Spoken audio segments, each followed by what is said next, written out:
Yes, hi there. And I think this is Anusha. Let me go back to where your comment is here. Okay. So you made a comment over at my website here on August 21st. You say I took the TOEFL exam twice. I got the same mark, 69.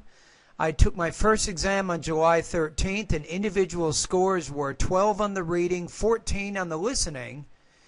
You got, let me turn on the light here a minute. Hold on a second.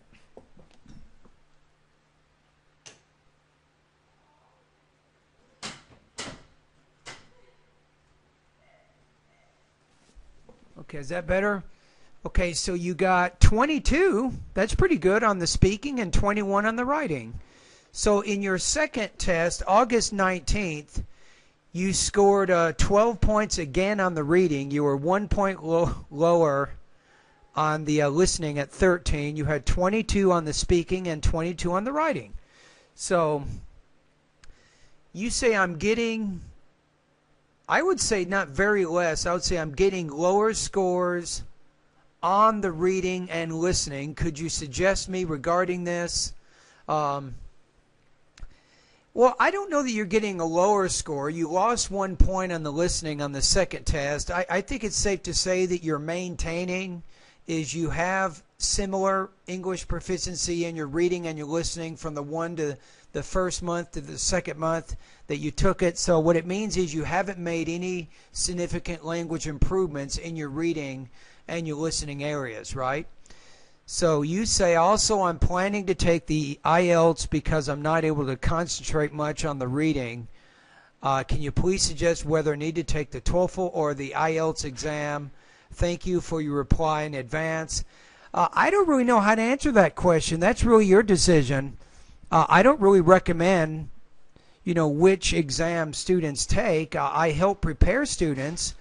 I can help you improve your English language proficiency in vocabulary, pronunciation, grammar, reading, listening, and also writing and speaking areas. Now, whether or not you want to take the TOEFL or the IELTS exam, that's going to be your choice. And maybe you should consider contacting the university which you plan on attending and ask the admissions which tests they accept. Now, in some cases, they will accept both of these admissions examinations for international students. So then, of course, the other question is, which one can I score higher on? And I think probably you'll score a little bit better on the IELTS exam than you will on the TOEFL exam. However, because I think the writing and the speaking are much more difficult on the TOEFL exam, but your writing and speaking skills are actually pretty good. They are. You're having more trouble in the reading and the listening areas. So again, I'm going to just leave that to you. But if you want to bring up your TOEFL score, I do have some ideas for that. And that's kind of what my online course is all about. Now, it looks like you have some fundamental problems with your reading, right? And reading, whether you're doing the IELTS exam, whether you're doing the TOEFL exam, whether you're just reading academic passages in a university class, or whether you're just reading for fun, there are a few things that you can do that will help you prepare and improve your reading proficiency. Because remember, you're having trouble concentrating. So one of the questions is, how do I concentrate better when I'm reading? So I got 5 suggestions here, Anusha. Number 1 is you want to start reading for about 45 minutes every day. You want to do this for several months. Read magazines, newspapers, and longer books. Now I say several months because it does take time to get improvements. But if you begin reading on a regular basis for about 45 minutes each day, that is your first step toward helping you concentrate better when you're reading. Number 2 is build your vocabulary. You need to make sure you have or you know about 1,500 TOEFL or college level vocabulary words. That's going to be very useful during the reading and the listening sections of the TOEFL or the IELTS exams. It would also be useful when you're listening or reading academic type materials. So that's important. Number 3, you want to improve your reading speed. You want to try to get close to 300 words per minute with about 80% comprehension. A faster reading speed means fewer distractions. Fewer distractions means better concentration. Faster readers have better concentration and comprehension than slower readers. Now, of course, you have to gradually increase your reading speed. You can't do it overnight. You can do it over a period of maybe a month or two, and you can make some good progress in that area. And think about how much time it'll save you when you have to read materials in English if you can read at 300 words a minute. It will save you much, much, much time. Okay, the fourth thing you want to do is you want to become familiar with the either the IELTS or the TOEFL IBT reading question types and the strategies for answering them. I think they're fairly similar. Maybe the IELTS is a little bit less intensive and maybe a little easier than the TOEFL, but it is important to understand the question types and the strategies for answering them. And then finally, you want to make sure you're completing either TOEFL level or IELTS level reading exams. And then you want to be able to check your answers and go over them and especially pay attention to the answers that you missed. So that would be some of my suggestions there. And really it's those 5 things. If you do those 5 things, the problem is a lot of people who talk to me at my website, they're in a hurry. They don't have a lot of time.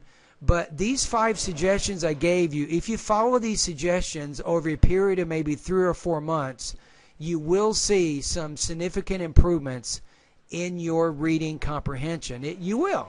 I promise. I've given this advice to many students, all of whom benefited in higher TOEFL scores.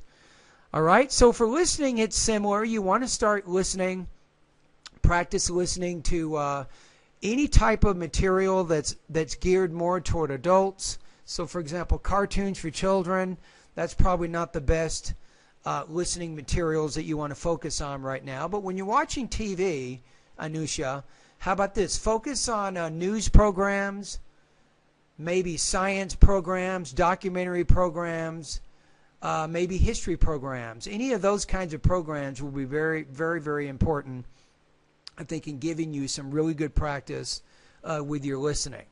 Now, my website, in terms of reading, I can help you by building your vocabulary, improving your reading speed, and helping you become more familiar with the IBT TOEFL reading question types and the strategies for answering them.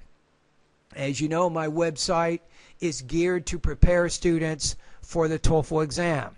However, if you want the IELTS exam, because I'm more of a skills, I'm not just in a test prep course, but I'm building your academic English in 7 key proficiencies. I'm guessing that my course will also benefit you for the IELTS exam.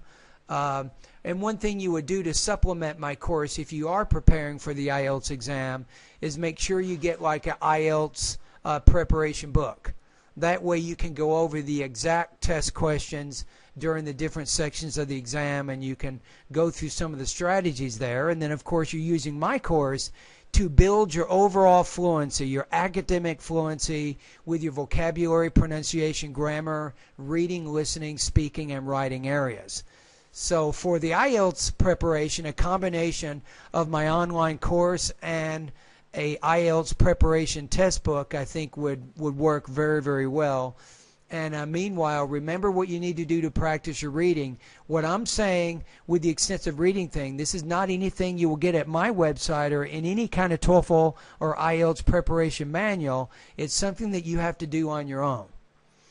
Alrighty? So Anusha, thank you for your comments on my website, and all the best to your high-scoring testing success.